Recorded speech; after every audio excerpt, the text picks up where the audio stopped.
For me, one of the things that is important, and I think, you know, mindfulness, practicing mindfulness will help with that, is that fluidity of moving between those two states, between that focus and between that kind of like that, you know, that very, I suppose not passive, but a less rigid and much more relaxed kind of way of being. Milton Erickson, one of the great revolutionary hypnotists of the 20th century, always said, "Clients come to see me because they suffer from an excess of rigidity." And he, so his view of therapy, in some ways, it's helping people to break free of that rigid pattern. That's the one way that I pay attention. You want to have people have more fluidity, and we're not just talking about the total collapsing versus rigid states either. There can be a blending of these things, and there can also be something that just came to mind then. Something I often talk about with clients that I work with is that balance of being kind to yourself and being firm with yourself, and that they're not mutually exclusive. That you neither want to be the Victorian authoritarian, I will make myself do this. Well, you might need to be at times, but it needs to be balanced with a kindness to yourself that isn't too self-indulgent and isn't too. So you neither want to be the mega indulgent hippie, whoa man, I'm just going to go with the flow. But nor do you want to be the iron-fisted. It's how do you find that kindness and firmness, that discipline and self-command, which also has that gently persistent mindful awareness. I think there's a sort of a nurturing element there, isn't there? That at the core of it, there's this sort of kind of seed of nurturing, and then if you want to nurture something, if you want, if you've got that, I suppose, that not high ambition, I suppose, that intention, that positive intention or whatever it is that you have for yourself, let's say, then having that flexibility to be tough on yourself and be gentle on yourself, depending on the context, is really a useful thing. Very much so. Al, how does a human being like yourself manage to do 100 press-ups every day for a year? If we're talking about bringing self-command, that's an amazing example of that. I guess for me, to give this some context, this was something you did do for this last year. Yeah, I did, and I still do. I probably will do, until I reach a point where I physically can't do it. I'm not saying there isn't some sort of compulsive, obsessiveness about it, rather. But the strategy that works for me, and it sounds very pompous, it's not, is I make a firm decision in my mind that I'm going to do this thing, this is something that I'm going to do, and then I kind of almost like forget it. So, maybe that's detachment or whatever it is, but I'll go, okay, this is something that will come to pass, and I know that I have a feel, like a very strong, like I know that this will come to pass, and then anything that happens in between is just details. It's gravy. It's inconsequential, and then I'll just do stuff. Now sometimes I don't really feel like doing it. So that's what I was interested in. If it's been a bad day, I think you were writing about this on your blog. I know if it's a day, if I've got a cold or something. And sometimes a cold just manifests itself as a sniffly nose and a sore throat, but sometimes there's that real sort of fatigue. Oh God, I'm battling off some virus, and the temptation is to make an excuse, to say, all right, let's not go to the gym today, let's not do the press-ups today. How do you have that self-command, or how do you develop that self-command to do it anyway? Well, I think at the beginning it's actually difficult. You do have to. For me, I'm a big fan of routine and ritual. Not kind of arcane, magical rituals, or whatever. But ritual is the cornerstone for how I get stuff done.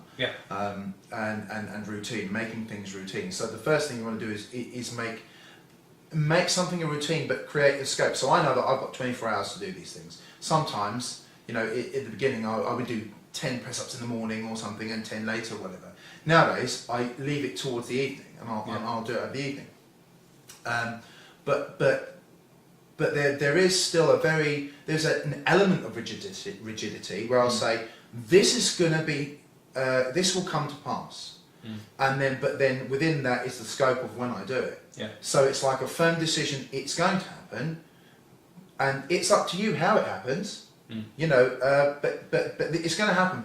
But how I do it is kind of up to me. And then once I do that, then I guess I know that I can always do. When I started off and I didn't have the willpower, I didn't have this body of knowledge that I knew I could do it, you know, every day for 365 days, whatever. It was I knew I could always do one more.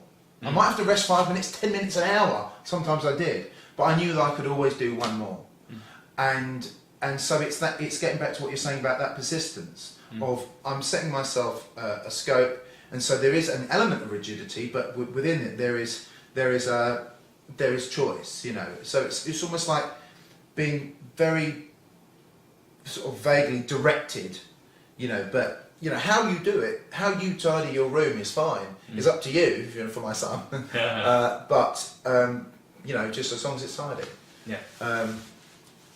And what do you think got you through some of the, again, going back to the day, well, let's say when I think we're talking about having a cold or... Yes, I was the flu, yeah. What got you through difficult moments? Like, I know everyone has these in their own different ways. The day when you think, oh God, I can't keep up with my diet today, you know, I deserve something, I deserve a big chocolate cake because of, you know, what a crap day it's been, or so, or I can't be asked, I can't be bothered doing X, Y, or Z. What keeps you? What maintains that self-command? I think, you know, you were talking at one point when we were talking earlier about sort of, I don't know, remembering who you are, remembering what's important to you. You know, you're saying that's. It's taking ownership of it. It's taking ownership and having it and right off the bat weaving that into you being the kind of I'm just have this quirk and I'm the guy that does 100 push-ups every day. Yeah. And because I am the guy that does that, then the actual doing of that, it makes sense. You know, there's a logic that follows because, well, I'm doing 100 push-ups, you know, stupid as it is and all the rest of it, because that's part of my personality. So it's about I think really sort of taking ownership of something is really for me it's like a shortcut, because ultimately you could do 100 push-ups, but that journey can be facilitated, can be made easier, maybe a little bit less uncomfortable by saying, well, I'm just the guy who can do this. Yeah. You know, by really switching on that, and it's only a story that you're telling yourself. Yeah. You know, it's as true as you make it, but you know, I think it's just using that as a mental exercise. Yeah. You know, to help you focus. There's a piece of research that shows that if you're measuring people's willpower, you get them to put their hands, the cold press test. Yeah. How long can you keep your hand in a bucket of icy water? Because after a while it hurts. And they found that something that really helps replenish people's willpower is writing for a moment, or you know, even thinking for a moment about a core value, about something that's important to you. It doesn't have to necessarily be even in any way related to having icy water there, but just something that's important to you. And the researchers have their own theories about, you know, why this might be and the different part of your brain that you're accessing when you're reflecting on core values. But one way of thinking of it is that it's a way of self-remembering. It's a way of coming back to yourself. A way of, you know, for whatever part of the brain that activates, from the inside, to me, when I remember one of my core values, that there's an act of self-remembering there, which is very linked to self-command, I think, of coming back to yourself. That sometimes we abdicate responsibility for our own lives. It's like we check out and just, I mean, you know, even in the case of just mindlessly eating in front of the TV, I'm not necessarily talking about going out on an alcohol binge and totally losing the plot. I mean, just even something simple like just munching in front of the TV, and there's a certain abdication of self that's done. So, one thing that people could take away from what we've been talking about here, I mean, we've covered a few different topics, but they've all been loosely linked by this idea of self-command. and that mindfulness is one way that you can, as a practice, come back to yourself. That there's a gentle deliberateness to bringing your attention into this present moment. And that one very specific way of doing that is to start to notice the space around your body, the space that your body occupies, to focus on that question, can you imagine the distance between your eyes, the distance between your ears? Can you listen into the space and the silence that's behind your head? That's one way of training yourself to deliberately shift your attentional state. It's a way of developing self-command.